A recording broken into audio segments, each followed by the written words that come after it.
Hello, you. Yes, you. This is Usayomi Saleh from Ways Primetime. Now, we appreciate your continued support for watching our content, following us across all our social media. But we've noticed, for those of you watching us on YouTube, 88.5% of you who watch our content aren't subscribed to our channel. Why?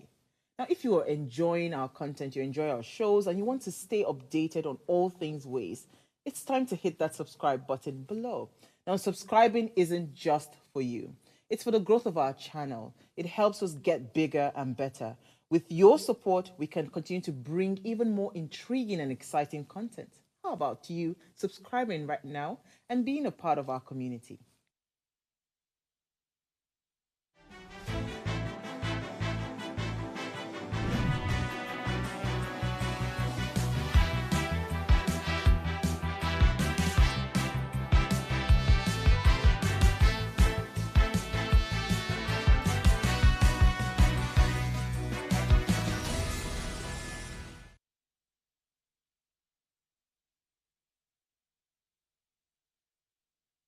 Good morning, Africa. Good morning, Nigeria. It's another beautiful episode of Raise Breakfast. Hashtag What Are You Saying?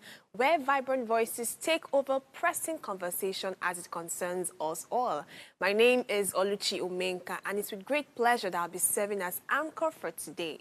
And as usual, I guess at this point, I have to say as usual, I'm here with God's Beauty Israel, and we'll be driving today's conversation. Let's get to meet her. Hi, God's Beauty. Hey, good morning, house. Good morning. Good morning. Do you know why I said as usual? Tell me. I'm already used to seeing your face a lot. Like, anytime Geeky doesn't come, just know it's me and God's Beauty on this table. And we usually, have different perspectives, sometimes uniform perspectives. Do we? I think that's actually very slim sometimes. But why is that? Why is that so? Probably because environment matters, what you've learned over time, the kind of people you've met, all of these things differ. Determine how you exactly. The kind of books I've read, everything I've been exposed to are quite different from. I'm very sure some of the books I've read, you probably have not read them. We might not even have the same, flow of, whatever and things that give me like the kind of energy that I have, So those kind of things, of course. So when we are saying things, we definitely have, different And I think that's what makes the table unique. The fact that everybody brings in their unique perspective to different things. And this is also urging our followers, listeners, audiences across the world to ensure that they are part of this conversation. Don't take us for our word. Let us know what you're also saying, what you're thinking about every pressing conversation today. So, God's Beauty, we're discussing something related to, the crime officials in that sense, and it's always a very delicate one. It started becoming delicate from the NSAS protest. That's when everybody became more sensitive to stories like this. And we were supposed to discuss this yesterday, but we had to keep it for today, Tuesday, because Tuesday is for trending stories and for us to open it up. So how do you feel about today's conversation? Do you feel edgy? Do you feel excited to talk about it? I think I would say excited, and I would say it is important that we actually even talk about it, because when this whole matter came up, I remember seeing a tweet, and I don't know how to say this, but somehow that tweet has a bit, let's just say an atom of truth in it.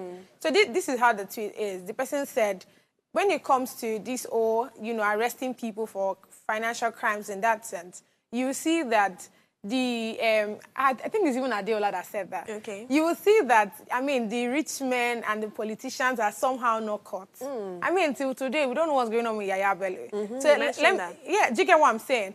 But when it comes to the Yahoo boys in that sense, it's easy to catch them. Once you see somebody come online and somehow criticize an agency, and that's a governmental agency now, you see that it's easy to get that person. But how come the people that actually embezzling money, or do I say misappropriation of funds now? If I put it in Okiki's funds, do you get what I'm saying? If when it comes to that part, we don't. There's really no result. I don't want get you to any open up all the juice of the story already. So we'll wait till it's time to open up the hot topic, and then we'll wait for your contribution today by fire by force. You must contribute. Yes, now. All right, it is Thursday, and social media has been buzzing with the procedures of the Economic Financial Crimes Commission, EFCC. And like I've said, the table will be open for the ladies to critically discuss this topic. And of course, you're the main ingredient in this conversation. We'd love to hear your thoughts on this. Our phone lines are open. Please ensure to call us on 070-2500-7749 or 070-1424-2420. If you're yet to subscribe to our YouTube channel, please head on now to the official Upgrade TV. Click the subscribe button, like, share the link, tune into the channel 145 on your Go TV, and don't miss this anytime. Let's go on a break right now. When we return, we'll take you through the top stories across the globe. Stay with us. We'll be right back shortly.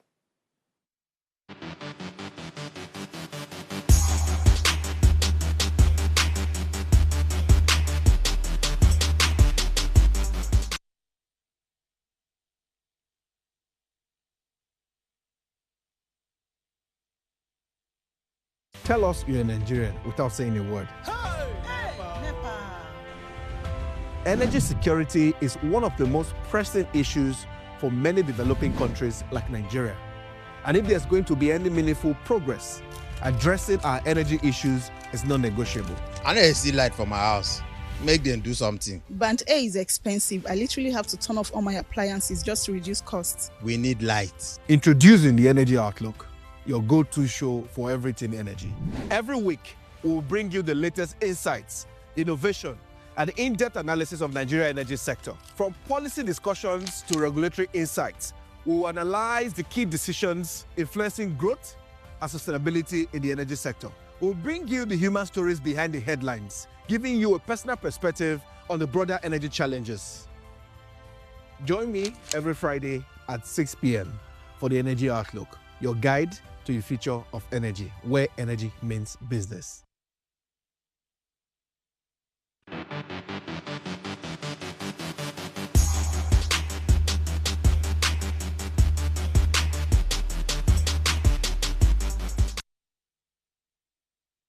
Sure, glad to have you back from that break. Now let's take a look at the news from the pages of today's newspaper. Today we would highlight the top stories from The Punch, The Guardian, and the international papers. I'll start with The Punch. The major headline reads, 50% tariff hike. Nigerians may spend 6.74 trillion naira on calls. Telecom groups insist hikes should have been lower, threaten suit ahead of February implementation date.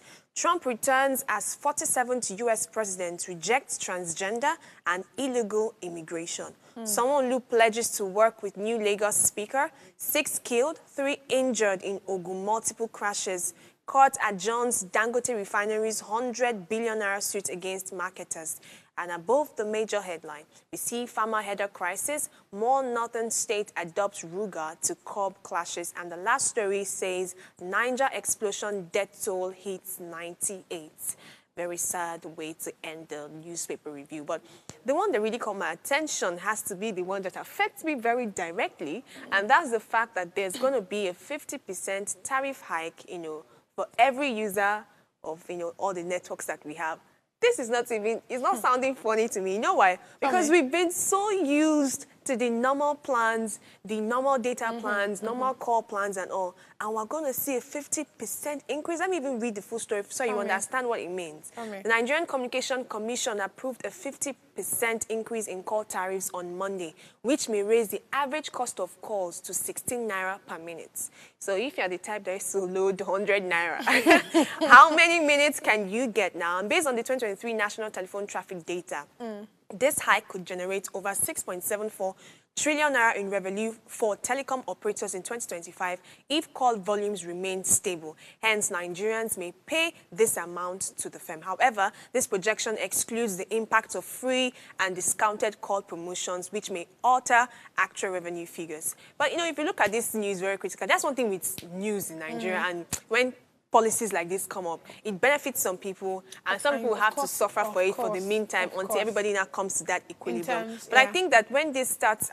there are some bodies that are really antagonizing this, and they're saying that it ought not to have been this, this gap is a whole lot, 50% increase. The hike from 4 was naira actually per... worked on, was it not 2020 or so? Because I think during that time, there was also like an increasement. So now that there's an increase, I wish there's literally like an answer to it. I mean, let's understand why there should be an increase. Do you get what I'm saying? So what would the money generated, I mean, what will it be used for? Yeah, so, I mean, so that this information, we now see it as maybe a neutral news, but I don't see it as a good news anyway. It's not a neutral news. 16 naira per minute is a whole lot.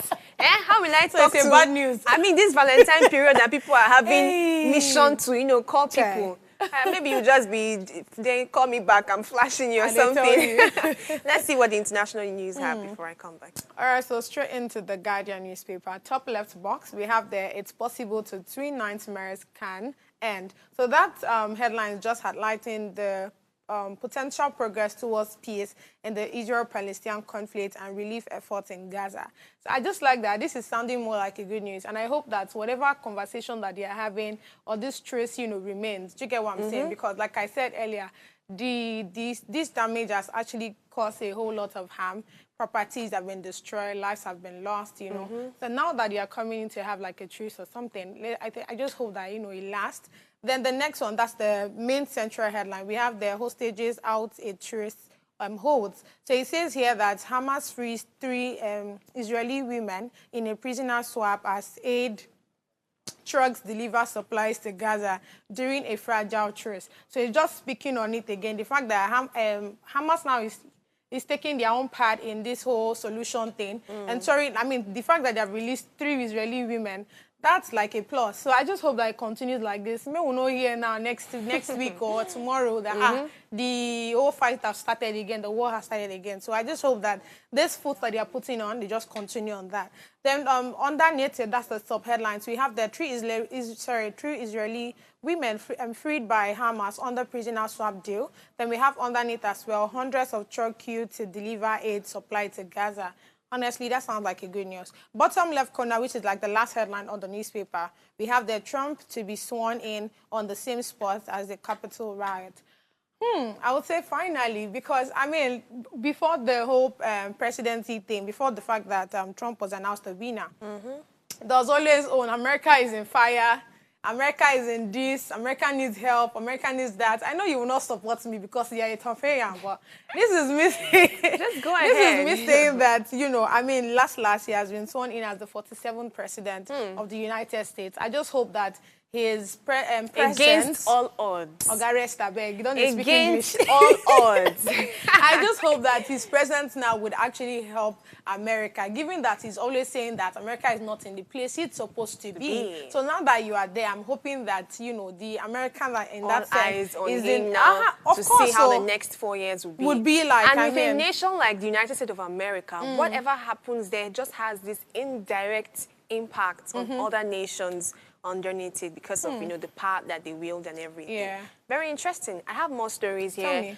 on the Guardian newspaper, the Nigerian Guardian, or back to our dear national land, motherland. The major headline reads, 104 facilities to enlist as pilot phase records 2,819 beneficiaries. EFCC arraigns AMCON, ex-MD, others on alleged $76 billion, $3.5 million fraud. Niger tanker explosion. Death toll rises to 98 as a Greek minister mourns victims. Less than 1,000 mines active as NMCO issues 7,000 mining license. And police foil bandit attacks, rescue 207 trafficked children. That is very remarkable. Reps declared Tinubu's 595 billion naira allocation to intelligence inadequate.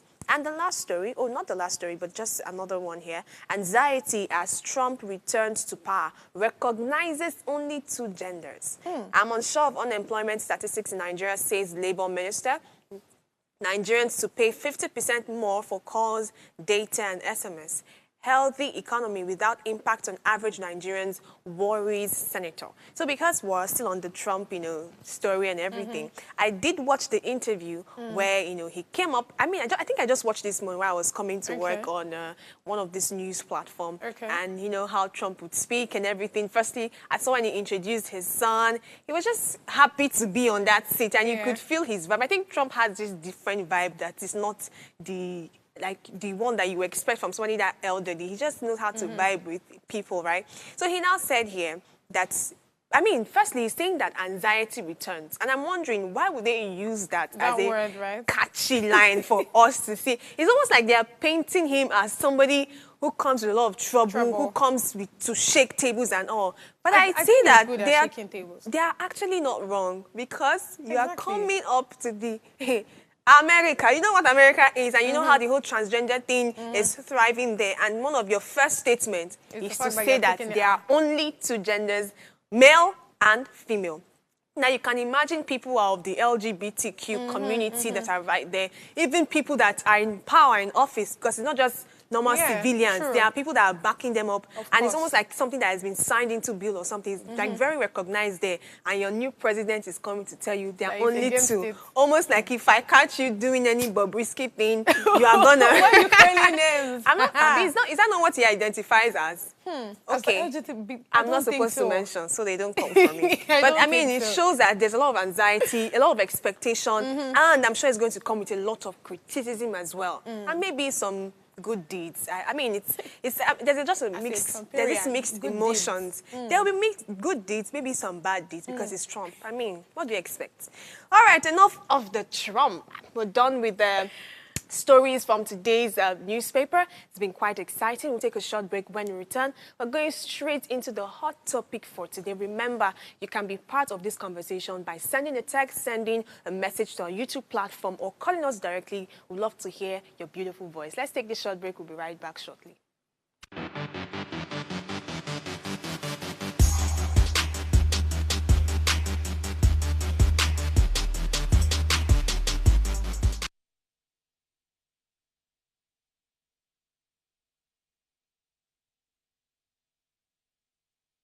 Life is made up of moments, some that fill us with joy, others that test our strength. Welcome to Heartlines. This is our space to explore the highs and lows of human connection, the love, the heartbreak, and resilience that shapes our life. From relationships to friendships, parenting to partnerships, and so much more.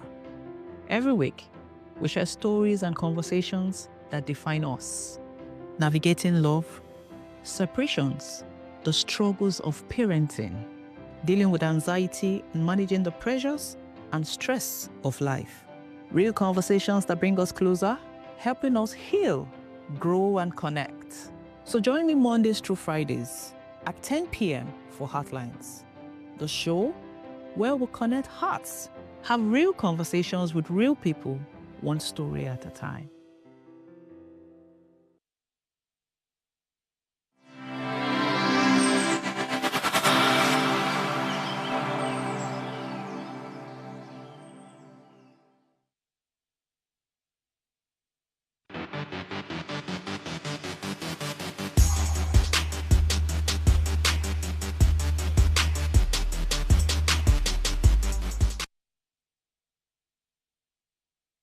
Welcome back, people. So today's show is on the topic EFCC raids without warning. Is it a standard procedure or dangerous precedent? The recent killing of an EFCC officer during a night raid in Anambra State has brought to the forefront critical discussions surrounding the agency's operational method and their broader implications. The EFCC, established to tackle corruption, money laundering, and financial crimes in Nigeria, has often faced scrutiny over its approach to enforcement. Night raids, particularly those conducted without prior warning or visible warrant, have been a common tactic for the EFCC. And these operations are typically justified as necessary to maintain the element of surprise, which is crucial in apprehending suspects and securing evidence. However, such methods raise concerns about legality, safety, and accountability. In this instance, the tragic loss of life has amplified calls for a closer examination of these procedures. Beyond the operational aspect, the media's role in framing the Anambra incident has added a layer of complexity. Some reports have been accused of tribalizing the issue, focusing on regional and ethnic tension rather than addressing the procedural and systemic challenges at hand. And this has sparked broader conversations about the objectivity of media coverage in sensitive cases, including or involving national institutions. This incident highlights the need for a balanced discussion on how law enforcement agencies can uphold their mandate effectively while ensuring public trust, safety, and adherence to due process. It also underscores the importance of responsible media reporting in fostering unity and constructive dialogue. All right, let's start the conversation proper. Twitter was buzzing with a lot of information as regards the EFCC Anambra stuff. First of all, before we start, doing our objective view and co-debaters, whatever, I think it's a sad thing that a life was lost. Yeah. I mean, the person is still an official, right? And even though the procedures and the system to how this thing works needs to be questioned, but it's very sad, first of all, that the man's life was lost. I read that he was about to do his wedding. He was going to get married. Few weeks. God, though. This Few is weeks. January. Omo. Please take your January fasting and prayer seriously. And that's so sad, honestly. I really sympathize with the family. And before we get to the intricacies of the details. Supposed to get married too. True. That's number one. True. In 2 weeks. That means this has been planned. Just imagine. I'm just thinking a lot about of things it in my have been head. set in motion. Her dress is ready, and hearing I'll of this probably go loss. mad, for real. No, honestly, people should be. They should be more sensitive to their comments on this matter, even when they are trying to be objective. So now let's go to the nitty-gritty of this conversation. God's Richie, you have already started with how you feel. You mentioned the big dogs in the industry, how that the Financial Crimes Commission do not go after them. They But come that's for... the absolute truth, right? That's what we see. That's what, I mean, look at the space of all the persons that we've heard so far about, oh, this person embezzled social amounts, or do I use Kiki's words now? Do you get what I'm saying? Then at the end of the day, we somehow don't, there's no follow-up, there's no backup, nothing. Okay, now let's not even go too far. The Bobrisky saga of last year, how far? Till today, they said EFCC is investigating EFCC. Today, we don't know what the update is. See, I don't know if it is. I don't know. Okay, let's put it like this. Maybe they are working, but they have issue with transparency. Or maybe I should just help them with that. Or maybe they are working, but when you have an agency that has a mix of different eggs, the bad and the good, because, we just read in the news today, another, what's this thing? I'm looking for the right word to describe agencies that help with fighting crimes, how they helped rescue a number of children in trafficking. There's a way we can take up conversations like this, and it's almost like we're pushing them under the carpet, all this crimes commission, making them feel like they're not doing their job as they ought to. But I don't think that is a broader way to see this picture. Right. In the sense that I think it's just a mixture of the bad triumphing over the people that are actually doing their job as they ought to. So now let's start this conversation from the night raid. So according to, different things seen on Twitter, it says that these EFCC people went at night to raid this particular civilian, and he had some gun permit and all of that. So he shot this person that was trying to climb his fence to come and do whatever as a means of self-defense or just trying to be alert. What do you think, firstly, about the procedures that goes into Crimes Commission coming into raid at night, which is very key? Okay, so I think I've actually, this whole story, I would say, I think they have every right. Again, it depends on what the law states, because apart from the Constitution, there are other acts that, enables everything that every does. Yeah. Do you get what I'm saying? Yeah. So I don't know exactly what the act of is. Again, it's their rights. Do you get what I'm saying? Yeah. But the way it turned out, of course, wasn't something they were expecting. Now, the guy that was actually firing the okay, let's start with the EFCC people. When they got there, were they on uniforms? True. Do you get what I don't see why you are shooting them, or you're shooting at them because you feel like they did not tell you beforehand that they were coming. But that's why they're actually, you feel like they did not tell you beforehand that they were coming. But that's why they're actually law agencies. They're not supposed to tell you. How do you think? How do you think? This country where insecurity is a major thing. Everybody they are on their alert. They're trying to save themselves. We hear stories of burglars, thieves. We hear stories of burglars, thieves, and people just coming in to, do suspected evidence is about to do. Warrant is available. officers must prove there were emergency circumstances such as Warranted preventing them. imminent harm to life, avoiding destruction of evidence, and preventing the suspect from escaping. There's also the announcement and knock announce rule. They're strictly required to knock. You don't knock from a roof, do you? I don't think there's a door there. Identify themselves as law enforcement and state their purpose before entry. There's also the no-knock exception, and some warrants may permit immediate entry without knocking, often in cases involving dangerous suspects or if announcing would jeopardize safety. Exactly. You know, of course, I mean, if somebody is under hostage and you're announcing you are the police, they will kill that person before you enter. There's also forcible entry. If the suspect does not respond or refuse entry, officers may break in using reasonable force, and the method must minimize unnecessary property damage or harm. Let me read more. I mean, I had to go look through these facts to understand so that we don't come here and we're just being sentimental towards our approach to this conversation. He also says law enforcement must handle the suspect safely, following proper arrest protocols, e.g. reading Miranda rights in the US or similar rights in other countries. They must document the operations, including body cam footage or detailed reports, and a whole lot, and a whole lot, and a whole lot. Now let's talk about the procedures to own a gun. I know that I've mentioned before that we are in a country where there's a lot of insecurity and people need to be on their alert, they need to be safe, they need to protect their loved ones and their property. What do you think about owning a gun and having the first, response, or what's that thing called now? I mean, your default setting is to fire some shots. What do you think about that? So I feel like most of the people that should first of all own a gun are people that are into like the official whatever, that is something relating to, probably crimes, or, I mean, you have to be working as probably an agency or something. Yeah. But for a normal person to be, I mean, you have nothing to do with the agencies, that's crime agencies now or something, I mean, something relating to that.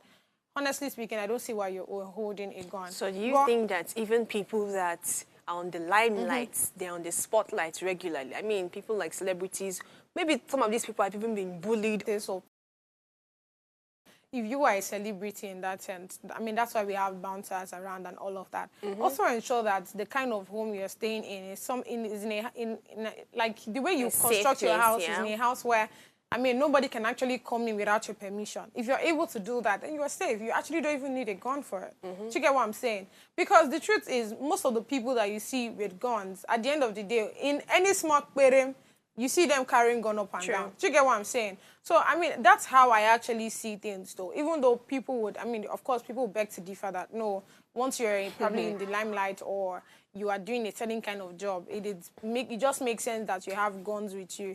But well, that's how I see it, though. Now let's talk about why EFCC are always antagonizing and going after a specific, a particular group of people. I mean, it seems as if of course, they are laced with...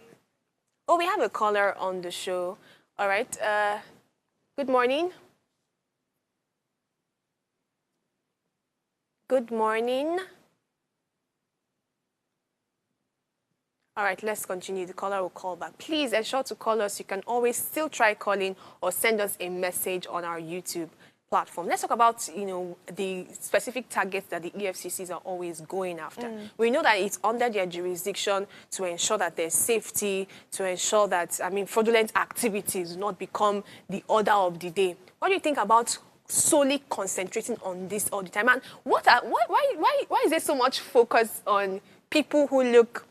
I don't know, there's this way Yahoo boys now have been described. You can be a tech brother, but once you have locks and you're using a Benz and there's loud music in your car, you're already a suspect. What do you think about this whole thing? Do you think citizens or normal civilians should start changing, oh, the caller is back. Good morning. Good morning, are you still here? Good morning. Good morning. I can't hear you, please. Can you speak out? I'm very well, thank you. Can you hear me? Oh, yes, I can hear you now. Okay, so I wanted to quickly comment on the idea of how people are now tribalizing the whole EFCC issue. And this is from the view that the person came from the north and then went all the way to the east to perform a raid. But people forget that officials can be transferred to different areas regardless of what state they are from. So the issue of tribalism now cancels itself because just because I'm from the north or from the south to stop me from going like getting into another state, maybe official system.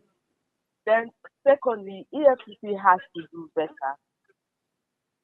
Just like I think Oluchi rightly mentioned that there's a blend of the good, the bad, and the ugly in the system, and that's why it is the way it is, and people are responding like that.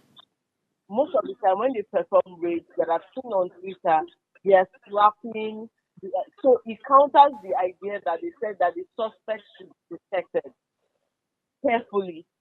So if you are slapping and beating suspects, there is no body count to say that this is how you have recorded, how you have arrested this person, regardless of how you went in. And then there's a basic procedure that even if you are going to do a forceful entrance, whatever entrance you are doing from the roof, from the door, wherever, you have to have a warrant. True. And they're saying that this particular EFCC official did not have a warrant to go into that person's house. As regards also the person who has a licensed gun, he used it for whatever reasons that he used it for. Maybe it's bad because now a life has been lost, but we cannot necessarily tell how that thing went. Whether it was violent and that's why he had to use a gun, whether it was harm and he still used the gun regardless. Because also they said there had to be a body cam of how the arrest was done. But if you see that the EFCC had no body cam, all we are just hearing is hearsay from the people who were wounded, and now you cannot even hear anything from the person who is dead.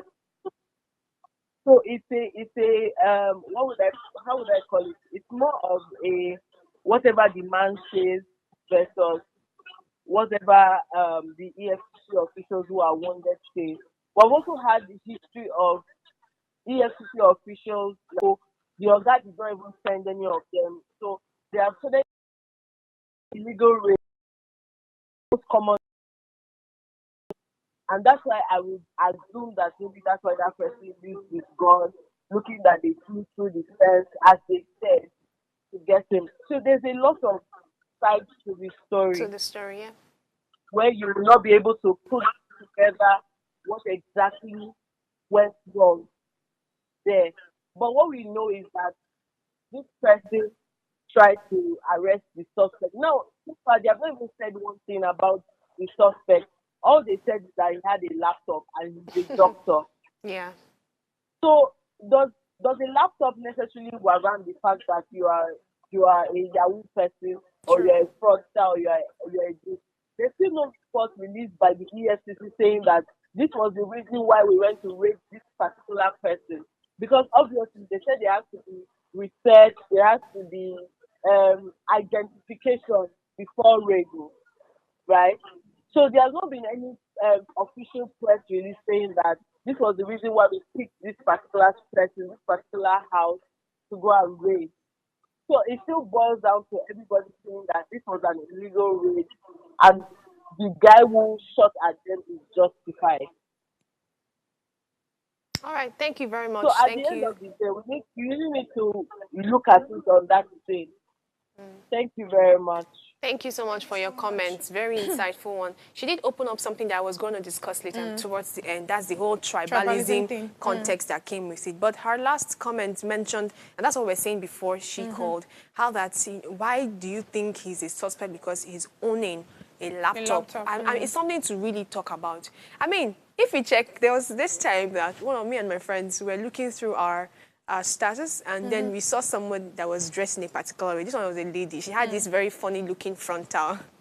She had this very colorful, extravagant pouch. And she just gave up this vibe that made us quickly conclude that this one is a pablet. You know what they call pablets? Pablo and pablet. So it seems like even before before the EFCC will go ahead to say, oh, this one that is looking very suspicious is already a Yahoo person. I think we as Nigerians, we've already put them in this category of how a Yahoo person looks like, how a Yahoo boyfriend, girlfriend looks like. Like I told you, the HD frontal, the pouch, the extravagant socks, I mean, everything just looks so colorful and chaotic. I'm like, this one is a Yahoo girl. So what do you think about how our lenses towards this thing have affected some other people who are eventually innocent? I mean, just like you said, we just assume these things, right? We actually are not very sure. An assumption, you know how assumption is? The lowest form of knowledge. Exactly. So it is something that you have to be sure of. And it would be a shame if the AFCC actually went there to, do the whole arrest thing or went there to raid because you had the notion of these persons are Yahoo people without you confirming. Because I want to be sure that for you to, probably even take a warrant, that's if they actually went with a warrant, to go and arrest certain persons or to go and check who they are and all of that. You're not sure. You're not sure if whatever you've been told, if it was confirmed, then I don't even know why you actually even got the warrant in the first place. Sure. Because for you to go to a particular place to go and arrest persons, we have to be sure that it's an emergency, right? You are sure that these persons are people that, they are accomplices to whatever crime that you're holding them accountable for. So with all of those things, if you're going there to arrest, I would get it. But if you just went there that, some people don't talk or people where they're around, they talk say this people, they see them, say with laptop, with this, then I don't know why you're actually even in the position of the EFCC, whatever. It shows you're not even doing your job, or you don't know what your job description is. Do you get what I'm saying? So if each and every one of us that are not, part of the whole agencies, if we come up with that notion of, where I see this girl, like say she, that's understandable because we are overthinkers here, so it's normal for us to have that assumption and stereotype, which is actually very bad because that's what most of these things that we now own up to, we actually started off or started growing from stereotypes. Yeah. Do you get what I'm saying? Now we now consider it to be like the great point, but we forget that this is where it all started from. Do you get what I'm saying? So we actually now to start working towards not everybody that you see with a joggers and a normal top is a tech person. Anybody can actually dress like that. But let me tell you what I think about Tell this. I think wisdom is profitable for all. Before we get to that point where stereotypes will be broken and everybody can now, have this inclusivity mindset and not be judgmental towards people's appearances. Yeah. I think for some people to be safe out there, they should just do what they can to be safe. I saw another video. I watched a lot of videos that somehow compiles this thing. So this particular young man, I think he probably is a tech person, but he has a formal way he used to dress. And then he was stepping out and he was senator where he wore, this fit. Exactly. So he was looking more mature than the usual Nike sneakers, dreads, bling bling and all. So he probably just had to change the way he was dressing so that he doesn't fall into trouble. And I know that he feels like, what's all this whole thing about? Why are you not being true to yourself? But honestly, if you're in a particular situation, you can apply wisdom sometimes, at least until some of these stereotypes are broken down. Yeah. We have had situations of some law enforcement officers killing civilians. To this one that we're hearing now is civilian killing law enforcement officer. The point is we want our lives to be saved, right? And whatever it would take to get to that point, please ensure that that's what you're doing. Let's take this short break. When we return, we'd like to open more about collaboration, all right, that can be done at local levels to ensure that crimes are combated, and also more about the tribalism story. So stay with us. We'll be right back shortly.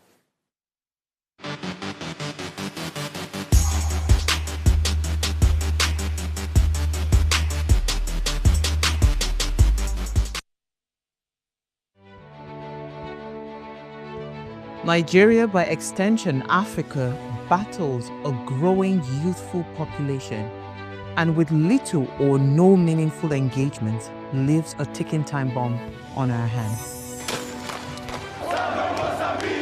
We are a blessed continent with great innovation, health, education, brain drain, our well-being, citizenship, and much more.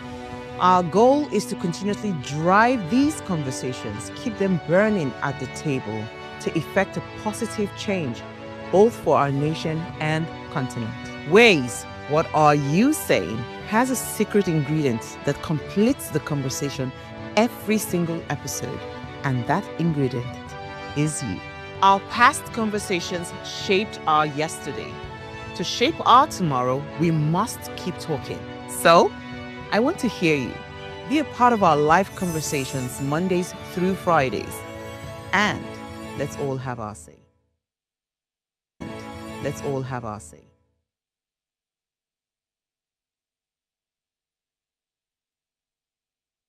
Life is made up of moments, some that fill us with joy, others that test our strength. Welcome to Heartlines. This is our space to explore the highs and lows of human connection, the love, the heartbreak, and resilience that shapes our life. From relationships to friendships, parenting to partnerships, and so much more. Every week, we share stories and conversations that define us, navigating love, separations, the struggles of parenting, dealing with anxiety and managing the pressures and stress of life. Real conversations that bring us closer, helping us heal, grow, and connect. So join me Mondays through Fridays at 10 p.m. for Heartlines, the show where we connect hearts, have real conversations with real people, one story at a time.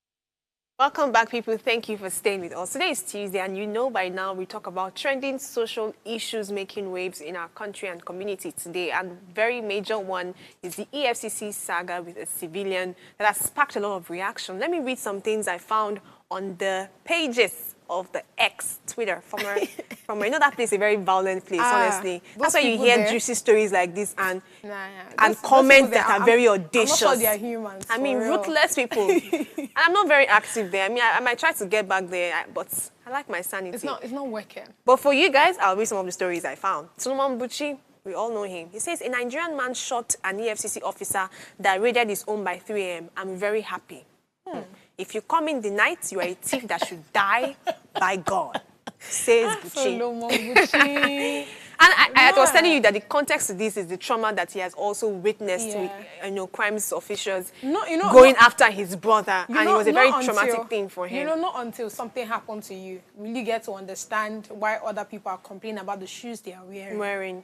But I mean, he's a public figure in that sense, and having to come out directly to say, die by the gun, that's giving some direct things there. I mean, I could have said it differently. How do you want him to say it?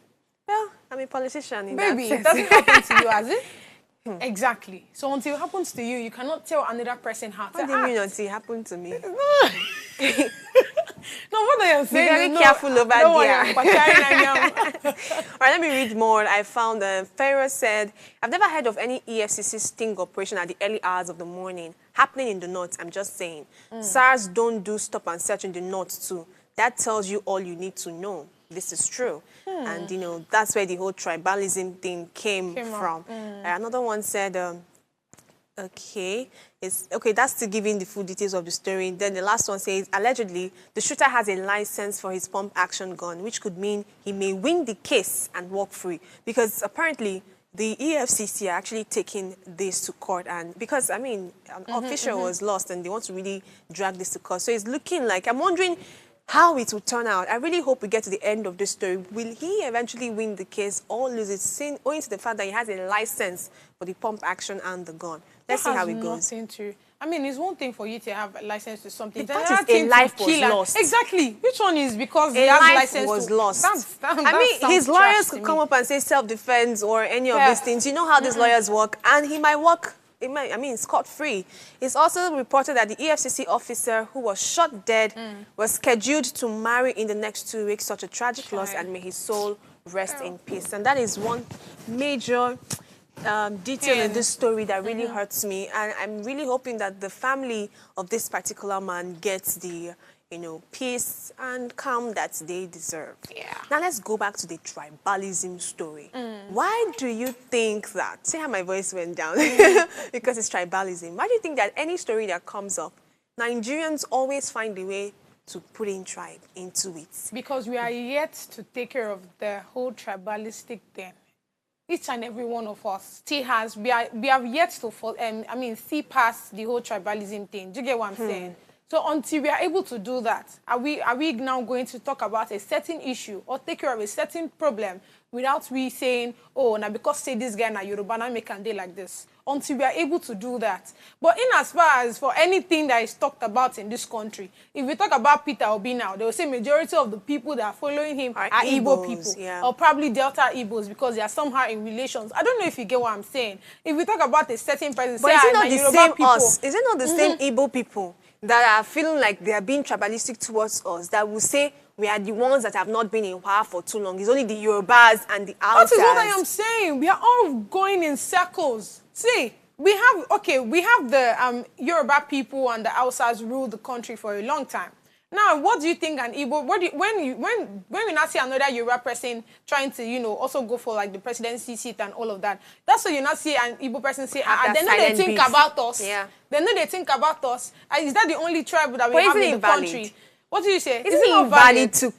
No, I'm asking this very The same person that is telling me about the whole tribalistic shit. I used to open something in 360. That's the thing. You're saying, isn't it valid? Right?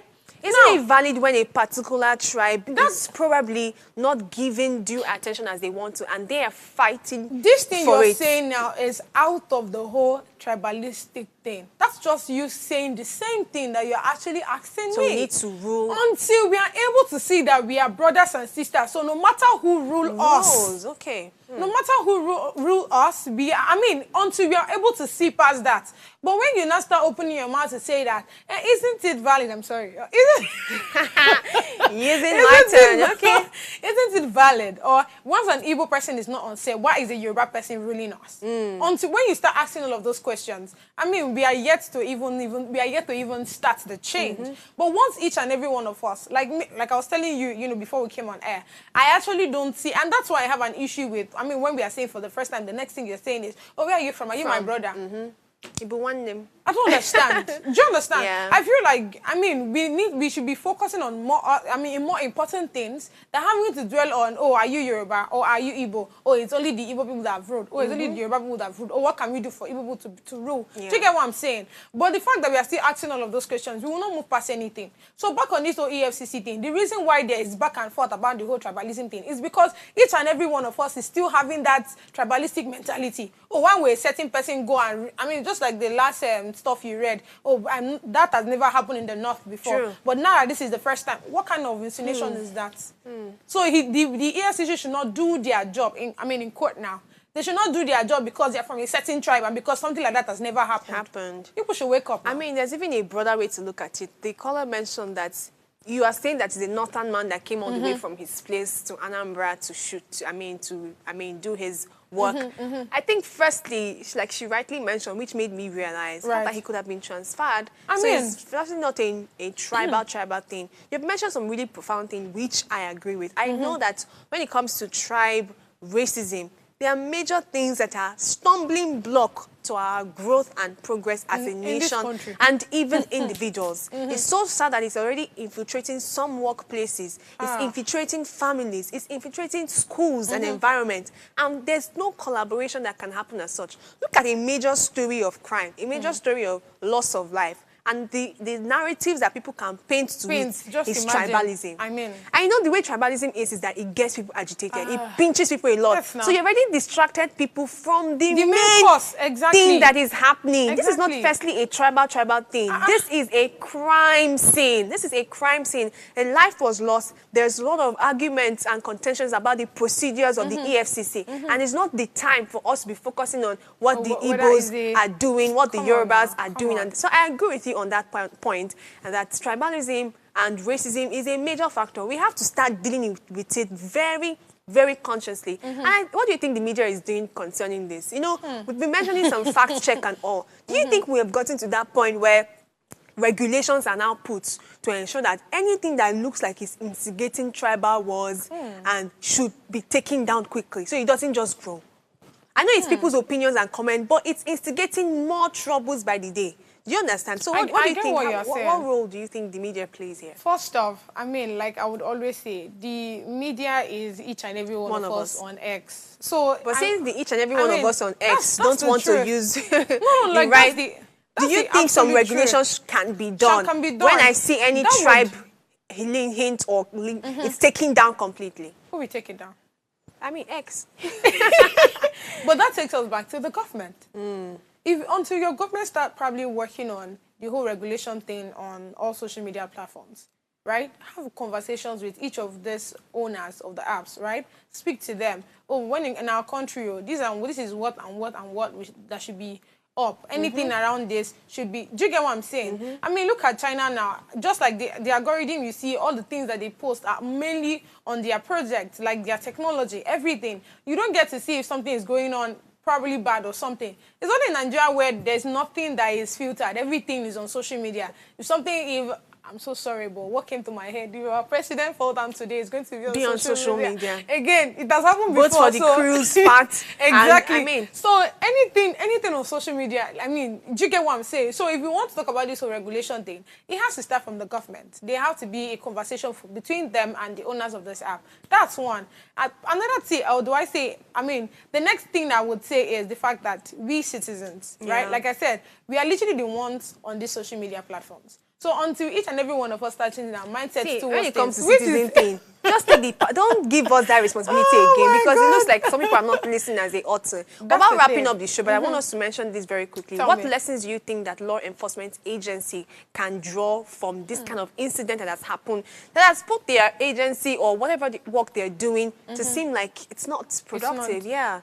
Sweeping all their good works under the carpet because of an incident like this. What do you think? What lessons do you think we can draw from this? The truth is, I mean, there are so many things that I feel like the agencies have actually done wrong in the past. The fact that most of the times they don't actually have, I mean, credential, or do I say important details to whatever they are about to do. Yeah, because just like, you know, the caller mentioned, of all the things that we've heard so far about, I mean, reason why they actually went there to raid, in no past, they're sure that the people there had laptops and all of these things. I mean, that's not very, I don't know, I'm looking for the right words. That's not an do you get what I'm saying? So we should have other important things. There should be other accurate, you know, information to why you want to go to a particular place at night, according to, what's that guy name that you read? By 3 a.m. Yes.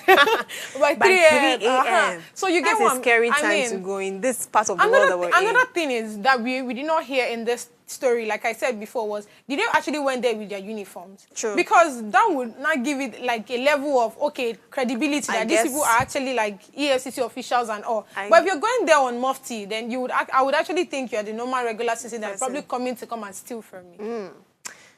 Ladies and gentlemen, this is where we take a deep breath, relax, and then continue this conversation some other time. Thank you to my co-anchor, God's Beauty, for your insightful contribution. Now I know that you're not tribalistic. And to our viewers, thank you for joining us on this important discussion. Ensure you subscribe to our channel, Official Upgrade TV, and be part of what happens here. Tomorrow, we're discussing our health and how, you know, to be safe and sharp. So see you tomorrow.